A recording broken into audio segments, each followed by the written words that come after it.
జై శ్రీమన్నారాయణ. ఏమండో ఈ కలియుగం ఇది. కాబట్టి ఈ విషయాన్ని ప్రతి ఒక్కరూ కూడా తెలుసుకోవాలి.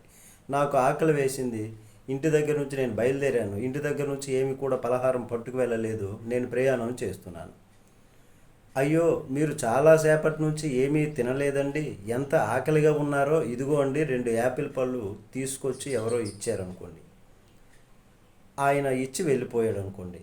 నాకు ఆకలి వెయ్యకుండా గత జన్మలో నేను చేసుకున్నటువంటి పుణ్య ఫలితం ఈనాడు సఫలీకృతమై 2 యాపిల్ పళ్ళ రూపంలో ఎవరో వచ్చి ఇస్తే ఆకలి తీర్చుకోవడానికి సాధనమైంది. అంటే పుణ్యం పోయింది, చేసుకున్న పుణ్యం పోయి 2 యాపిల్ పళ్ళు వచ్చాయి.